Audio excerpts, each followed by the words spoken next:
أعوذ بالله من الشيطان الرجيم. بسم الله الرحمن الرحيم.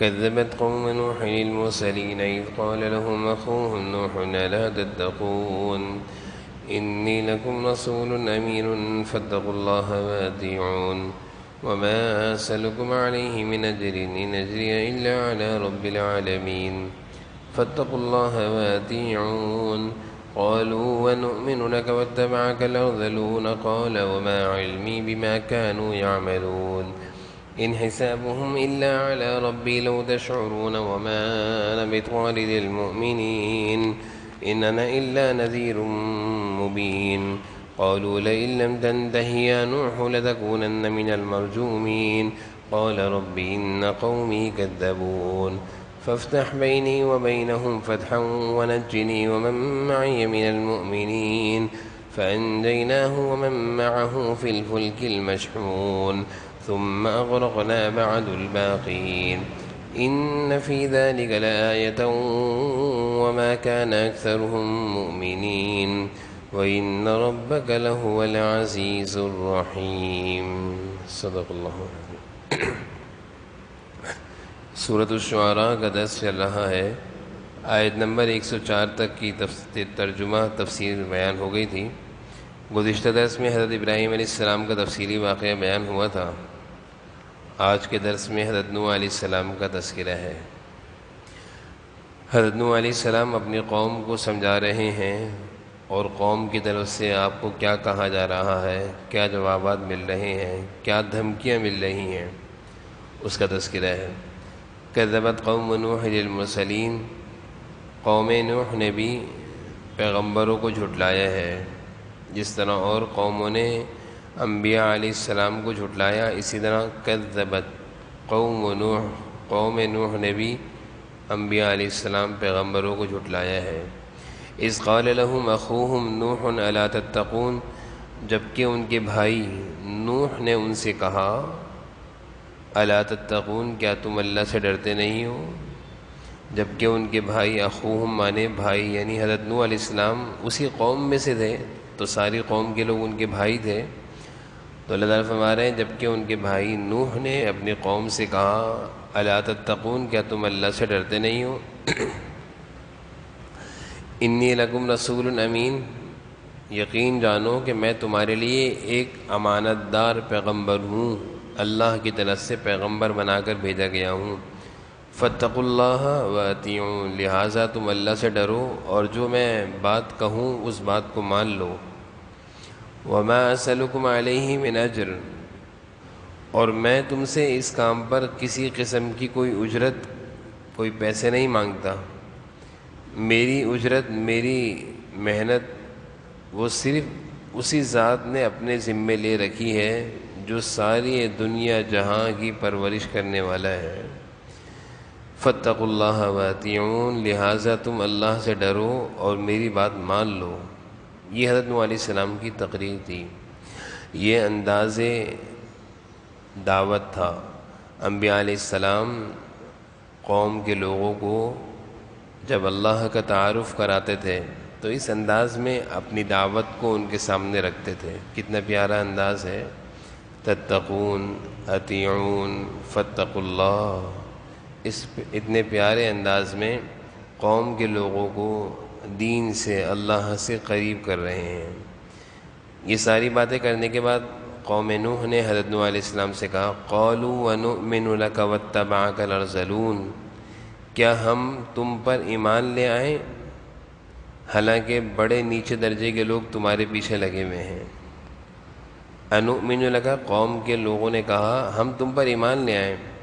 واتبعک الارذلون، اور ہم سے پہلے جو لوگ ایمان لائے ہیں وہ تو بہت نیچے درجے کے لوگ ہیں. یعنی حضرت نوح علیہ السلام پر جو لوگ ایمان لائے تھے وہ ہو سکتا ہے مالی لحاظ سے کمزور ہوں، منصب اور عزت کے لحاظ سے کمزور ہوں، جاہ و جلال و عہدے اور منصب ان کے پاس نہ ہوں، دنیاوی لحاظ سے کمزور ہوں. ہو سکتا ہے ایسے لوگ ایمان لے آئے ہوں. تو قوم کے سردار کیا کہہ رہے ہیں کہ جب اس طرح کے نیچے درجے کے لوگ ایمان لائے ہیں تو ہم کیوں لائیں؟ حضرت نوح علیہ السلام نے کہا وما علمی بما کانوا یعملون، میں کیا جانوں وہ کیا کام کرتے ہیں۔ یہ بڑا اچھا جواب تھا۔ قوم کے سرداروں کو حضرت نوح علیہ السلام نے سمجھایا کہ دیکھو، مال، دولت اور عہدے اور منصب سے کسی کی قیمت مت لگاؤ، بلکہ یہ دیکھو وما علمی کہ اس کا عمل کیا ہے، اس کے اندر تقوی اور ایمان کتنا ہے، اور تقوی اور ایمان سے، اعمال صالحہ سے انسانوں کی قیمت لگا کرتی ہے، مال و دولت و عہد منصب سے انسانوں کی قیمت نہیں لگا کرتی۔ قوم کے سردار حضرت نوح علیہ السلام سے کہہ رہے ہیں آپ کے ساتھ جو ایمان لانے والے لوگ ہیں وہ مالی لحاظ سے کمزور ہیں، غریب ہیں، اور ہم غرباء کے ساتھ نہیں بیٹھیں گے۔ یہی بات حضور صلی اللہ علیہ وسلم سے کہی تھی مشرکین کے سردار نے کہ ایمان آپ کے پاس جو ارد گرد صحابہ کی جماعت ہے نا، ان کو اپنے پاس سے ہٹائیں، جب یہ ہٹ جائیں گے پھر ہم آپ کے پاس آ جائیں گے، آپ کی دعوت قبول کر لیں گے۔ اللہ تعالیٰ نے قرآن کریم کی آیتیں اتار دیں کہ کوئی ضرورت نہیں ہے ان کی بات ماننے کی۔ اللہ کے نزدیک بھی وہی لوگ قابل قدر ہیں جو ایمان اور اعمال میں تقوی میں آگے ہیں، اگرچہ دنیا کے لحاظ سے خالی ہیں۔ اللہ کی نظر میں ایمان کی، اعمال صالحہ کی قدر ہے، تقوی کی قدر ہے، چاہے دنیا کے حساب سے کوئی خالی کتنا ہو۔ تو حضرت نوح علیہ السلام نے کہا وما علمی بما کانوا یعملون، مجھے کیا پتہ یہ لوگ کیا نیک اعمال کرتے ہوں گے اور میں ان کو حقیر اور ذلیل سمجھوں اور تمہارے کہنے پر میں ان کو اپنے پاس سے ہٹا دوں۔ ان حسابهم الا علی ربی لو تشعرون، ان کا حساب لینا کسی اور کا نہیں، میرے پروردگار کا کام ہے، کاش کہ تم سمجھ سے کام لو۔ کسی کے عمل کو دیکھ کر اس کا فیصلہ کرنا یہ اللہ کا کام ہے۔ اپنی قوم کو حضرت نوح علیہ السلام سمجھا رہے ہیں، اس لیے تم سمجھ سے کام لو۔ وما انا بطارد المؤمنین، اور صاف کہہ دیا کہ میں ان کو اپنے پاس سے نہیں ہٹا سکتا، میں ان کو اپنے سے دور نہیں کر سکتا۔ بعض دفعہ دنیا میں بھی ایسے ہی ہوتا ہے۔ اس کی مثال ایسی ہے کہ کسی دعوت میں لوگ بیٹھے ہوئے ہوں اور ایک ٹیبل پر بڑے بڑے لوگ بیٹھے ہوئے ہوں اور اس میں درمیان میں کوئی غریب آدمی آ کر بیٹھ جائے اور ڈرائیور کسی کا آ کر بیٹھ جائے تو لوگ اس کو برا سمجھتے ہیں کہ ہمارے درمیان کوئی بیٹھا ہے۔ یہی حال ایسے ہے۔ وما انا بطارد المؤمنین، حضرت نوح علیہ السلام کہہ رہے ہیں بھائی یہ ایمان والے ہیں اور تم تو ایمان سے محروم ہو، میں تمہارے کہنے پہ ان لوگوں کو تھوڑی اپنے پاس سے ہٹا سکتا ہوں، ان کا مقام اور مرتبہ ایمان کے لحاظ سے تم سے زیادہ ہے۔ ان انا الا نذیر مبین، اور میں تو بس ایک خبردار کرنے والا ہوں اور حقیقت کھول کھول کر بیان کرنے والا ہوں۔ یہ حضرت نوح علیہ السلام نے ان کا جواب دیا۔ قوم کے سرداروں کو غصہ آ گیا، قوم کے جو سردار تھے، بڑے لوگ تھے، ان کو غصہ آ گیا۔ وہ کہنے لگے، حضرت نوح علیہ السلام کو دھمکی دے رہے ہیں، لئن لم تنتہی یا نوح، اے نوح اگر تم اپنی دعوت سے باز نہ آئے، لتکونن من المرجومین، تو ہم تمہیں پتھر مار مار کے ہلاک کر دیں گے۔ یعنی حضرت نوح علیہ السلام کو نعوذ باللہ قتل کی دھمکی دے رہے ہیں، قتل کی دھمکی۔ اور یہ سلسلہ انبیاء علیہ السلام سے چلتا ہے اور انبیاء علیہ السلام کے وارثین تک یہ سلسلہ چلتا رہتا ہے کہ جو بھی دین کا پیغام لے کر اٹھتا ہے تو اس کو جان کی دھمکی دی جاتی ہے۔ جو بھی حق اور سچ اللہ کا پیغام لے کر اٹھتا ہے تو اس کو جان کی دھمکی دی جاتی ہے۔ قال ربی ان قومی کذبون، حضرت نوح علیہ السلام نے اللہ سے فریاد کری، اے اللہ، اے میرے پروردگار، میری قوم نے تو مجھے جھٹلا دیا ہے، 950 سال ہو گئے ہیں میں ان کو سمجھا رہا ہوں، یہ میری بات ہی نہیں مان رہے۔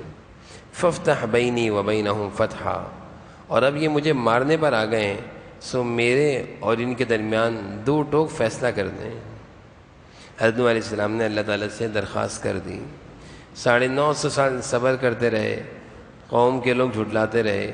اب قوم کے لوگوں نے حضرت نوح علیہ السلام کو مارنے کی دھمکی دی تو آپ نے کہا فافتح بینی وبینہم فتحا، اے میرے اللہ، میرے درمیان اور ان کے درمیان فیصلہ کر دیں، دو ٹوک فیصلہ۔ ونجنی، اور مجھے نجات دے دیجیے، ومن معی من المؤمنین، اور جو میرے ساتھ ایمان والے لوگ ہیں ان کو بھی نجات دے دیجیے۔ حضرت نوح علیہ السلام نے اللہ سے درخواست کر دی۔ اپنی حفاظت اور اپنی جان کی حفاظت انبیاء علیہ السلام اللہ سے ہی کہہ کر کرواتے تھے کہ آپ ہی مجھے ان ظالموں سے بچائیں گے۔ اللہ تعالیٰ نے دعا قبول کری، فَأَنْجَيْنَاهُ وَمَن مَّعَهُ، اللہ تعالیٰ نے کہا ہم نے انہیں اور ان کے ساتھیوں کو بھری ہوئی کشتی میں بچا لیا۔ فَأَنْجَيْنَاهُ وَمَن مَّعَهُ فِي الْفُلْكِ الْمَشْحُونِ، بھری ہوئی کشتی میں ان کو اور ان کے ساتھیوں کو ہم نے بچا لیا۔ ثُمَّ أَغْرَقْنَا بَعْدُ الْبَاقِينَ، اور اس کے بعد باقی لوگوں کو غرق کر دیا۔ إِنَّ فِي ذَلِكَ لَآيَةً، اس پورے واقعے میں بڑی عبرت ہے۔ وَمَا كَانَ أَكْثَرُهُم مُؤْمِنِينَ، لیکن اکثر لوگ ایمان نہیں لاتے، سمجھتے نہیں ہیں۔ وَإِنَّ رَبَّكَ لَهُوَ الْعَزِيزُ الرَّحِيمُ، اور یقین رکھو کہ تمہارا پروردگار صاحب اقتدار بھی ہے اور بہت مہربان بھی ہے۔ یہ پورا واقعہ ہے، اس واقعے میں اللہ تعالیٰ نے بہت ساری نصیحتیں اور عبرتیں رکھی ہیں کہ سچے لوگ جو ہوتے ہیں اور سچ اور حق کو جو لے کر اٹھتے ہیں وہ لوگ ہمیشہ کامیاب ہوتے ہیں۔ انبیاء علیہ السلام سے بڑا سچا دنیا میں کوئی نہیں ہے۔ انبیاء علیہ السلام کیا لے کر اٹھے؟ کوئی دنیاوی مفاد نہیں تھا، کوئی عہدہ، کوئی منصب، کوئی حکومت، کوئی سلطنت، یہ ان کا مقصد نہیں تھا۔ وہ صرف ہی چاہتے تھے کہ اللہ کے دین کی اشاعت ہو جائے، بس اللہ کا دین پھیل جائے، لوگ اللہ تعالیٰ کو پر ایمان لے آئیں۔ ان کی سب یہی بس ایک چاہت تھی اور یہی سب سے بڑی ان کی خواہش تھی اور یہی اللہ کو منظور تھی۔ چنانچہ اللہ تعالیٰ نے پھر ایسے لوگوں کی مدد بھی کی۔ آگے اللہ تعالیٰ حضرت قوم عاد کا تذکرہ فرما رہے ہیں، حضرت ہود علیہ السلام کی قوم کا۔ کذبت عاد المرسلین، قوم عاد نے بھی اسی طرح پیغمبروں کو جھٹلایا۔ اذ قال لهم اخوهم ہود الا تتقون، جبکہ ان کے بھائی ہود، حضرت ہود علیہ السلام آئے تھے قوم عاد کو سمجھانے کے لیے۔ الا تتقون، ان کو ڈرا رہے تھے، کہہ رہے تھے کیا تم اللہ سے ڈرتے نہیں ہو؟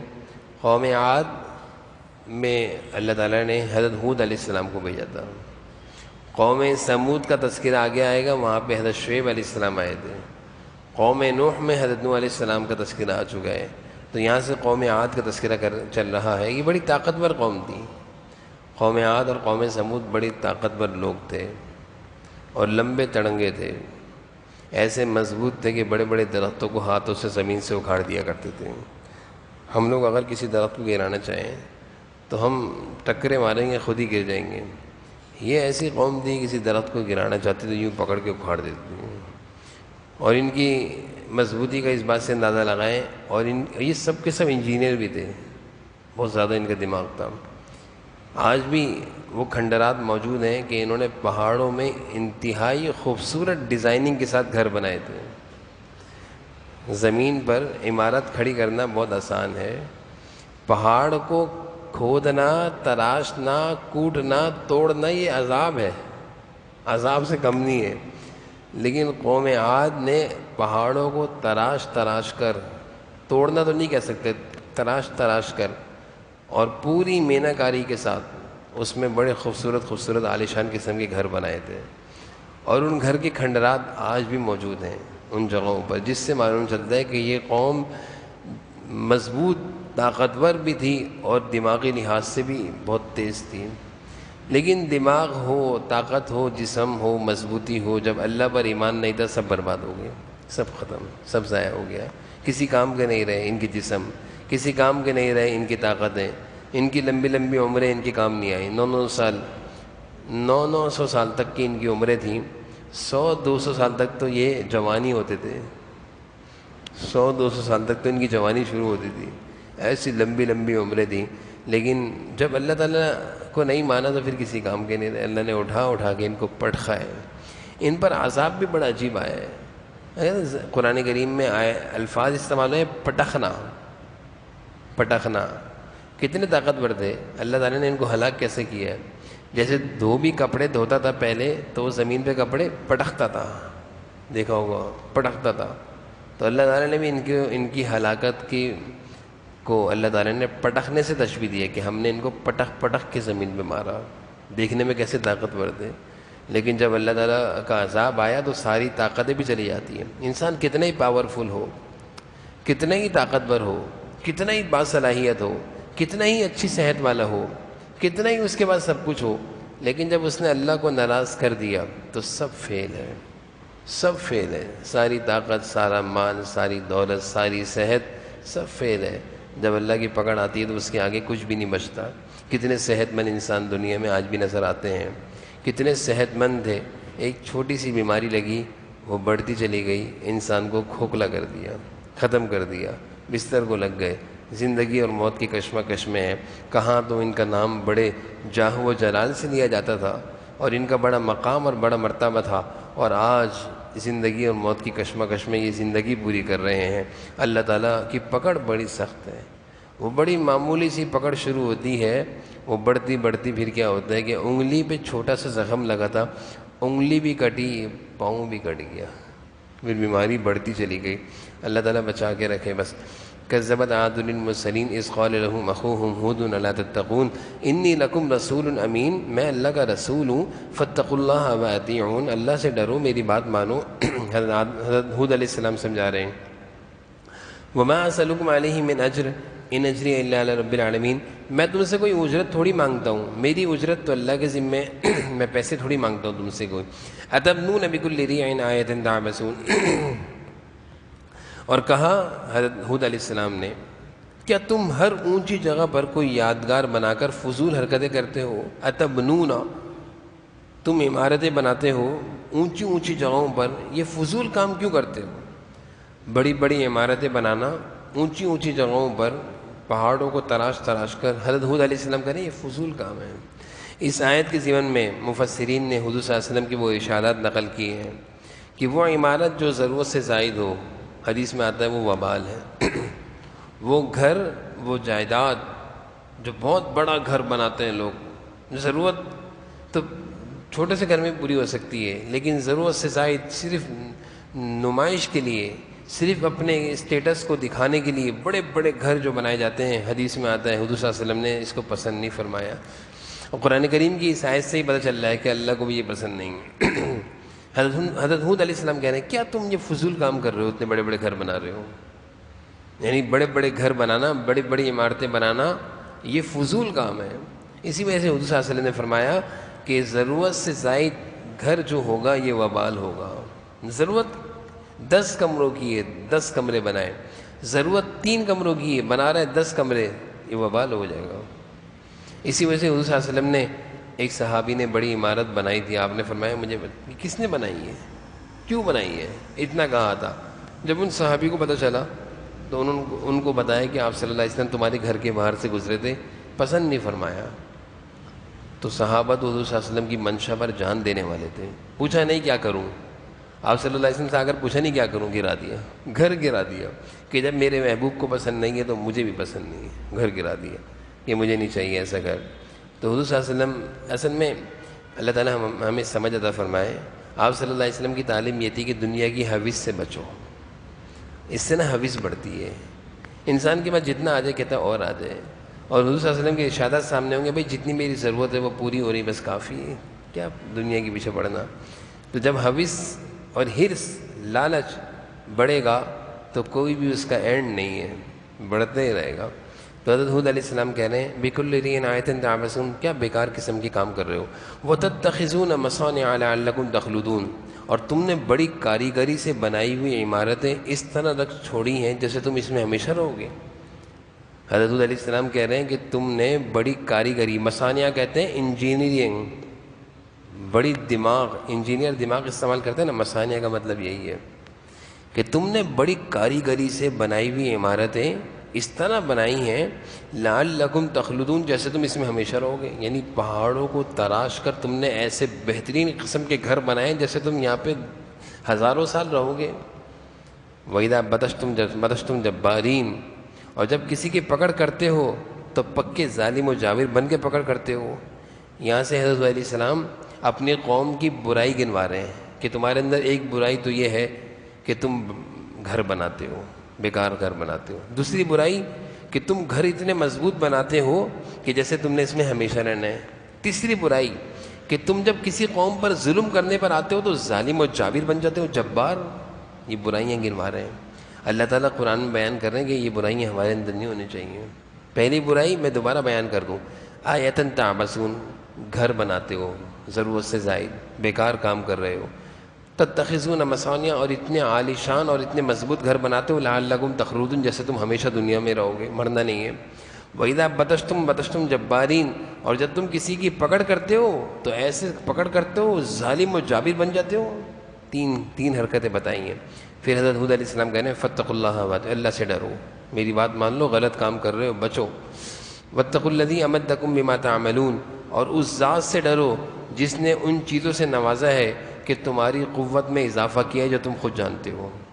حضرت علیہ السلام کہہ رہے ہیں واتقوا الذی، ڈرو اس ذات سے، امدکم، جس نے تمہیں بہت طاقتور بنایا ہے، بہت طاقتور تھے، بما تعملون، امدکم بانعام وبنین، اس نے تمہیں مویشی اور اولاد سے بھی نوازا، وجنات وعیون، باغات، چشمے، انی اخاف علیکم عذاب یوم عظیم، دیکھو مجھے ڈر ہے کہ تم پر ایک سخت دن کا عذاب آ جائے گا، اندیشہ ہے مجھے، ڈرا رہے ہیں حضرت علیہ السلام۔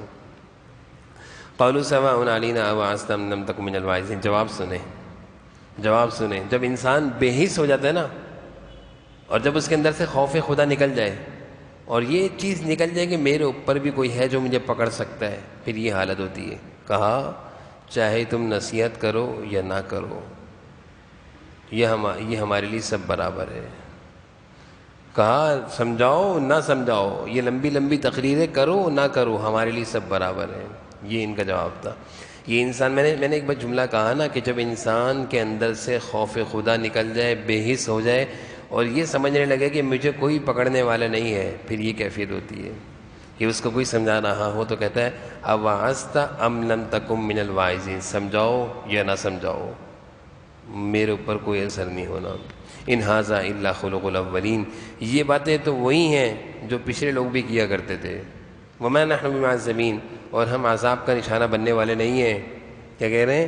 وما نحن بمعذبین، ہمیں کوئی عذاب دینے والا نہیں ہے۔ غرور آ گیا، جب تکبر آ جائے، غرور آ جائے تو انسان کی ہلاکت شروع۔ فکذبوہ، غرض ان لوگوں نے حود علیہ السلام کو جھٹلایا، فاہلکناہم، اللہ نے ان کو ہلاک، برباد، تباہ کر دیا۔ ان فی ذلک لآیہ، ان ساری باتوں میں بڑی عبرت کی باتیں ہیں۔ اللہ تعالیٰ فرما رہے ہیں وما کان اکثرهم مؤمنین، لیکن اکثر لوگ ایمان ہی نہیں لاتے۔ وان ربک لہو العزیز الرحیم، اور اللہ یقین رکھو بڑا صاحب اقتدار ہے، بڑا مہربان ہے۔ اللہ تعالیٰ سمجھنے